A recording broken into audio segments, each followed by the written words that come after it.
नमस्कार, आप देख रहे हैं इंडिया न्यूज पंजाब हिमाचल। मैं हूं आपके साथ रंजीत। फटाफट खबरों की शुरुआत करते हैं। बिहार विधानसभा चुनाव के तीसरे और अंतिम चरण में 15 जिलों की 78 सीटों पर मतदान हो रहा है। इन सीटों पर कड़े सुरक्षा इंतजाम किए गए हैं। 78 सीटों में से 63 सामान्य सीट हैं, जबकि 13 आरक्षित सीट हैं। तीसरे चरण में कुल 12,004 उम्मीदवार मैदान में।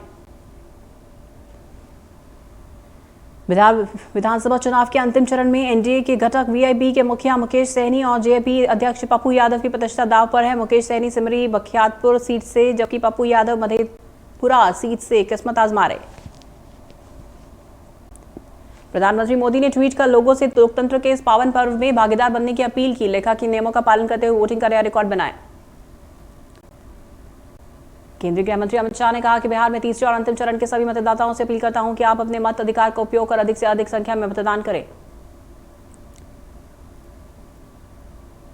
प्रधानमंत्री मोदी ने आईआईटी दिल्ली के छात्रों को संबोधित किया। कहा कि कोरोना के बाद दुनिया एकदम बदल जाने वाली है। ग्लोबलाइजेशन महत्वपूर्ण है, लेकिन इसके साथ सेल्फ रिलायंस भी उतना ही जरूरी।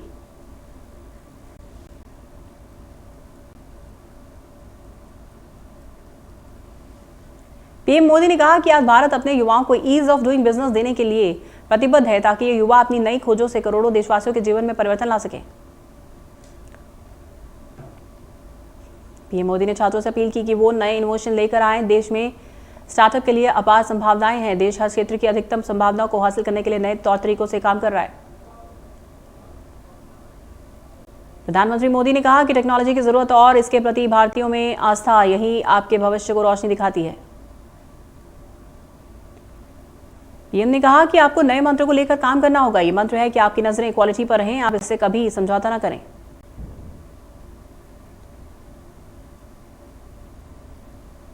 दिल्ली के कई इलाकों में गुणवत्ता का स्तर बेहद खराब। कोरोना के बढ़ते केस और प्रदूषण के कारणों से जहरीली सोती हवा ने दिल्ली के लोगों को चिंता में डाल दिया है।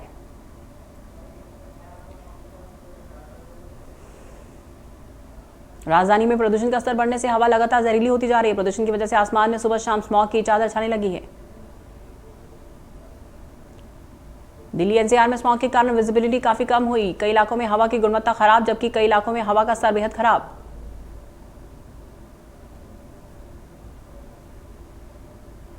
पंजाब के मुख्यमंत्री कैप्टन अमरिंदर सिंह ने स्मार्ट स्कूलों का उद्घाटन किया। इस दौरान स्कूलों में छात्रों के लिए टैबलेट फोन भी दिए गए। मुख्यमंत्री captain Amarinder Singh smart school लोकार्पण समागम के दौरान स्कूलों में बने ऑनलाइन केंद्रों के जरिए स्कूल प्रमुखों, अध्यापकों, छात्रों के अभिभावकों, स्कूल मैनेजमेंट कमेटियों को संबोधित किया।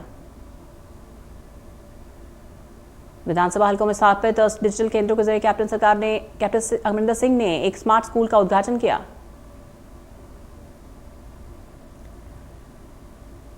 लुधियाना के आत्मनगर हलके में डॉक्टर अंबेडकर स्कूल को भी स्मार्ट स्कूल की श्रेणी में डाल दिया गया। स्कूल के चेयरपर्सन डॉक्टर सुजीत सिंह ने मुख्यमंत्री और शिक्षा मंत्री का धन्यवाद किया और कहा, स्मार्ट स्कूल को हो जाने की वजह से बच्चों को आगे पढ़ने में काफी सहायता मिलेगी। पंजाबी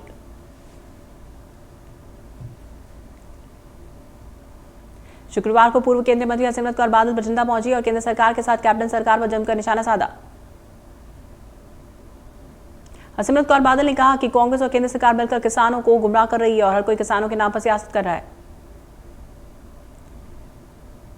कैप्टन सरकार पर बरसते हुए हरसिमरत कौर बादल ने कहा कि प्रदेश सरकार की गलत नीतियों से पंजाब का हर एक वर्ग परेशान।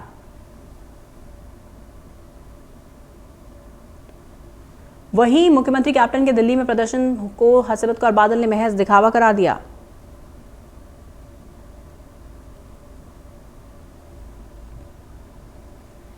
कृषि कानून के खिलाफ अमृतसर में कांग्रेस नेता नवजोत सिंह सिद्धू ने किसानों को संबोधित किया। वहीं सिद्धू ने कहा कि वे पंजाब की धरती पर अंबानी और अडानी को कदम नहीं रखने देंगे। सिद्धू ने कहा कि केंद्र सरकार कृषि कानून के जरिए किसानों को दबाना चाहती है, लेकिन वे ऐसा नहीं होने देंगे। साथ ही सिद्धू ने कांग्रेस सरकार पर किसानों के साथ खड़ी है, ये बात भी कही। शिवसेना अकाली दल के सीनियर नेता महेंद्र सिंह गरेवाल ने रेल बंद होने से इंडस्ट्री को हो रहे नुकसान के लिए पंजाब और केंद्र सरकार को जिम्मेदार ठहराया। महेंद्र सिंह गरेवाल ने कहा कि दोनों सरकारें आपस में फिक्स मैच खेल रही हैं, जिससे यहां की इंडस्ट्रीज को नुकसान होगा। श्री करतारपुर साहब पर पाकिस्तान ने एक बार फिर नई चाल चली, जिसमें पाकिस्तान सरकार ने करतारपुर साहब का प्रबंधन एसजीपीसी के छीनकर ईटीबीपी नाम की मुस्लिम कमेटी को सौंप दिया। इस पर दलजीत सिंह चीमा ने तंज कसते हुए कहा कि पाकिस्तान की ओर से जारी नोटिफिकेशन में अगर कोई गलती हुई तो उसको ये ठीक कर सकते हैं।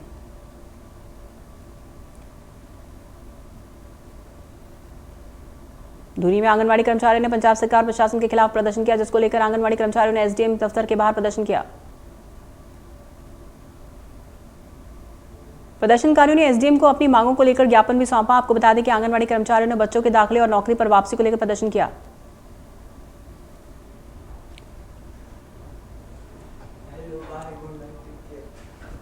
फिरोजपुर शहीद भगत सिंह टेक्निकल कैंपस के कर्मचारियों को 3 महीने से सैलरी नहीं मिली है, जिससे खफा होकर कर्मचारियों ने सरकार के खिलाफ प्रदर्शन किया। कॉलेज के प्रोफेसर का कहना है कि सैलरी नहीं मिलने से उन्हें हर घर चलाने में दिक्कत हो रही है। अब त्योहारों का सीजन शुरू हो चुका है, लेकिन इसके बावजूद सरकार उन्हें अनदेखा कर रही है। इस दौरान प्रदर्शनकारी अध्यापकों ने सैलरी नहीं मिलने पर सरकार को उग्र प्रदर्शन की चेतावनी दी। बठिंडा में रेहड़ी चलाने वालों ने नगर निगम के बाहर धरना प्रदर्शन दिया और प्रदर्शनकारियों का आरोप है कि निगम के सफाई कर्मी उनके साथ दुर्व्यवहार करते हैं। रेहड़ी वालों का कहना है कि सफाई कर्मियों ने उनकी रेहड़ी को ट्रैफिक का हवाला देकर हटवा दिया है, हालांकि वहां ट्रैफिक की कोई समस्या नहीं। इस दौरान रेहड़ी वालों ने नगर निगम को अल्टीमेटम देते हुए कहा कि अगर सफाई कर्मी अपनी हरकतों से बाज नहीं आते तो प्रदर्शन होगा।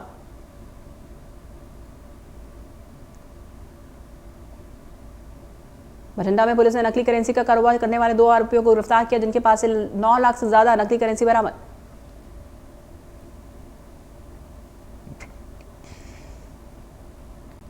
अमेरिका की यूनिवर्सिटी द्वारा टॉप 2% साइंटिस्ट में संत लौंगोवाल कॉलेज के 3 प्रोफेसरों का नाम आया। जिला संगरूर का चमका पूरे भारत में नाम। पंजाब की धुरी से एक नौजवान नौकरी के लिए मलेशिया गया था, जहां बीमार होने की वजह से वो कोई नौकरी नहीं कर पाया और फंस गया। मलेशिया में फंसे नौजवान के पास घर वापसी के लिए पैसे नहीं थे। इस दौरान धुरी के आम आदमी पार्टी से आगू संदीप सिंगला ने टिकट बुक कराई, जिसके बाद मलेशिया में फंसा नौजवान भारत आया और अपने परिवार से मिला, जिसके नौजवान ने संदीप सिंगला के दफ्तर जाकर उनका धन्यवाद किया। सैटेलाइट की मदद से पता चला है कि संगरूर के बहादुरपुर गांव में पराली को आग लगाई गई, जिसके बाद पटवारी मौके पर पहुंचे, जहां कीर्ति किसान यूनियन की तरफ से पटवारी को बंदी बना लिया गया। हालांकि प्रशासन के समझाने के बाद किसानों ने पटवारी को रिहा कर दिया।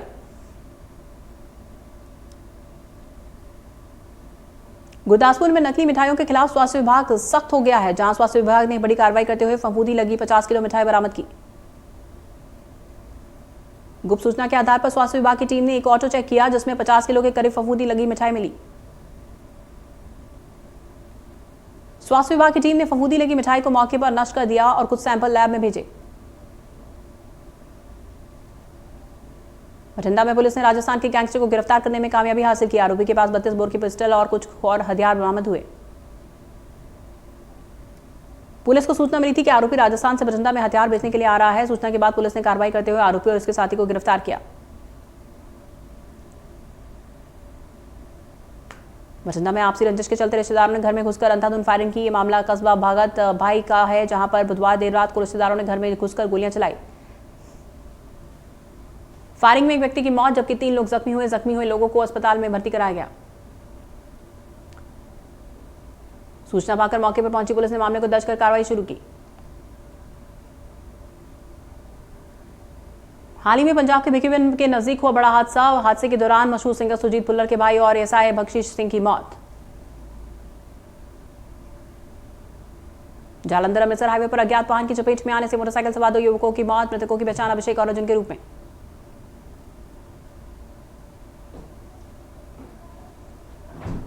जालंधर के प्रताप बाग में अवैध पटाखा स्टोर पर कार्रवाई करते हुए पुलिस ने छापेमारी की। इस दौरान पुलिस ने भारी मात्रा में पटाखों के साथ गुरदीप उर्फ गोपी को गिरफ्तार किया। पुलिस के मुताबिक यहां अवैध रूप से पटाखों को जमा किया जा रहा था। आपको बता दें कि जिला प्रशासन की ओर से शहर में वॉल्टन पार्क के अलावा पटाखा की बिक्री पर रोक लगाई गई है। पार्वती परियोजना चरण 2 के तहत कुल्लू में टनल मार्च 2022 तक बनकर तैयार हो जाएगा। भौगोलिक परिस्थितियों के चलते टनल का काम अभी भी बाकी बचा हुआ है। 800 मेगावाट की टनल परियोजना तय समय से काफी पीछे चल रही है, लेकिन परियोजना प्रबंधन इसे जल्द पूरा करने की कोशिश कर रही है। टनल करीब 32 किलोमीटर लंबी है और परियोजना प्रबंधन की तरफ से इसे 30 किलोमीटर तक पूरा किया गया है। टनल के भीतर भौगोलिक परिस्थितियां बार बार बदल रही हैं, जिसके चलते बचे हुए 2 किलोमीटर के कार्य को पूरा करना चुनौतीपूर्ण बना हुआ है। पार्वती परियोजना चरण 2 के प्रभारी एल के त्रिपाठी का कहना है कि 800 मेगावाट की परियोजना देश के लिए काफी महत्वपूर्ण है और इसे पूरा करने के लिए अब मार्च 2022 का लक्ष्य रखा गया है। संयुक्त राज्य अमेरिका के राजदूत केनेथ जस्टर ने शिमला में मुख्यमंत्री जयराम ठाकुर से मुलाकात की और दोनों ने व्यावसायिक चर्चा की, जहां यूएसए और हिमाचल प्रदेश दोनों रुचि रखते हैं। किसी भी राजनीतिक सवाल से बचते हुए जस्टर ने कहा कि हमने व्यापार के बारे में, आर्थिक अवसरों के बारे में बहुत अच्छी बैठक की, जहां हिमाचल और संयुक्त राज्य अमेरिका आगे देख रहे हैं। मुख्यमंत्री जयराम ठाकुर ने यूएसए राजदूत की यात्रा को एक उत्सुक कॉल बताया और कहा कि यह एक अहम बैठक थी जिसमें कई महत्वपूर्ण खेतों पर चर्चा हुई।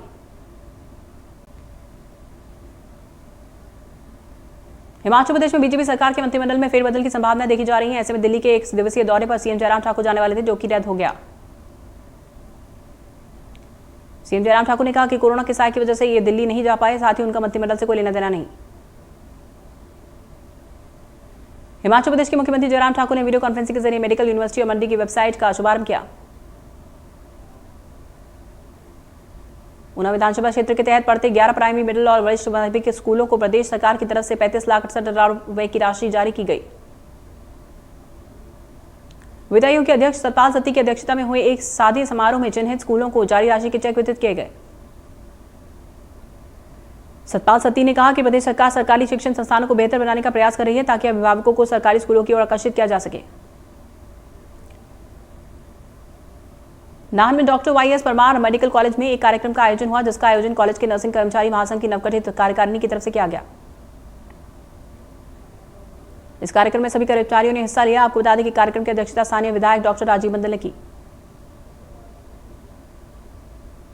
कार्यक्रम में कर्मचारियों ने अपनी आवास संबंधी समस्याओं सहित अनेक समस्याओं बारे चर्चा की। साथ ही समस्याओं के जल्द निवारण के लिए भी विधायक बिंदल ने अनुरोध किया।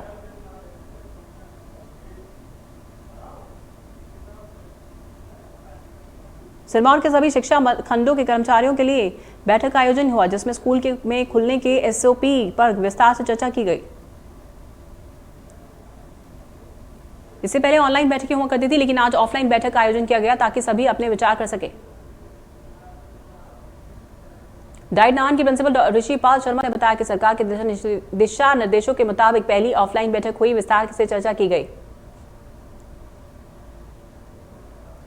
अंतर्राष्ट्रीय लवी मेले से पूर्व आयोजित होने वाले अश्व प्रदर्शनी इस बार कोविड के चलते स्थगित किया गया। हर साल लवी मेले में करोड़ों का अश्व व्यापार होता है। इस अश्व प्रदर्शनी में तिब्बती नस्ल के चमुर्थी घोड़े होते हैं मुख्य आकर्षण। स्पीति से करीब 40 घोड़े मेले में लाए गए, जिसमें हाथों हाथ मुंह मांगे दामों पर बेच लिया गया और इस बार सबसे महंगा घोड़ा 65,000 में बिका।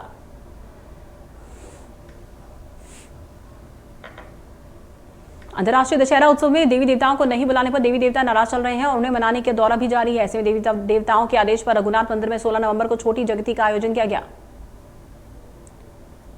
रघुनाथ जी के छड़ीबदार महेश्वर सिंह का कहना है कि इस जगती में दशहरे में आने वाले सभी देवी देवताओं को निमंत्रण भेजे गए हैं और जो देवता दशहरा उत्सव में भाग नहीं लेते उन्हें भी निमंत्रण पत्र भेजे जा रहे हैं, ताकि देवी देवताओं के अगले आदेश के बारे में जानकारी मिल सके। कुल्लू में पार्वती परियोजना चरण 2 के नगवाई कार्यालय में परियोजना स्थापना दिवस के मौके पर रक्तदान शिविर का आयोजन हुआ। इस रक्तदान शिविर में खास बात यह रही कि रक्तदान करने आए सभी लोगों को कोरोना वायरस टेस्ट किए गए और नेगेटिव रिपोर्ट आने वाले व्यक्ति का रक्त लिया गया। कोरोना महामारी की वजह से नर्सिंग छात्रों की परीक्षाएं नहीं हो पाई, जिससे छात्रों का भविष्य खतरे में पड़ गया। छात्रों से शिक्षा संस्थान लगातार भारी फीसें वसूल रहे। इस दौरान शिमला में नर्सिंग छात्रों ने प्रदर्शन किया, जिसमें उन्होंने कॉलेज फीस को, हॉस्टल किराए को लेकर रोष जताया।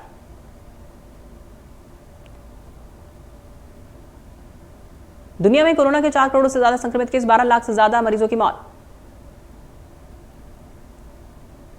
अमेरिका में 1 करोड़ से ज्यादा संक्रमित केस, 2 लाख से ज्यादा मरीजों की मौत। देश में 39,000 से ज्यादा कोरोना संक्रमित केस, 62,14,000 से ज्यादा एक्टिव केस। देश में कुल 84 लाख से ज्यादा केस, 78 लाख से ज्यादा रिकवर। महाराष्ट्र में कोरोना की रफ्तार जारी, एक दिन में 6,000 से ज्यादा केस, 17 लाख से ज्यादा संक्रमित केस। यूपी में 2,000 से ज्यादा केस, 4 लाख से ज्यादा संक्रमित केस, 23,000 से ज्यादा एक्टिव केस। तमिलनाडु में कोरोना से हाहाकार, एक दिन में सामने आए 2370 नए केस, अब भी 19,000 से ज्यादा एक्टिव केस।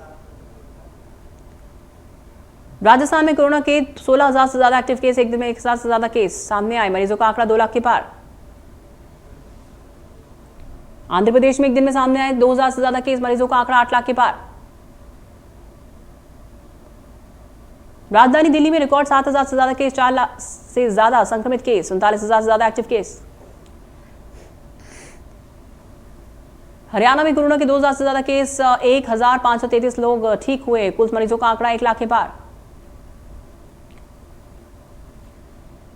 हिमाचल प्रदेश में कोरोना के पिछले 24 घंटे में 88 नए केस सामने आए, संक्रमितों की संख्या 24,000 के पार।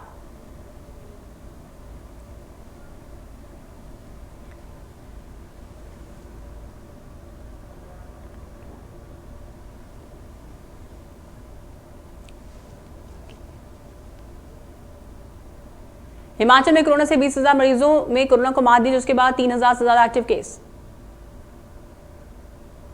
पंजाब में कोरोना का कहर बरकरार, जहां पिछले 24 घंटे में 647 नए मामले सामने आए।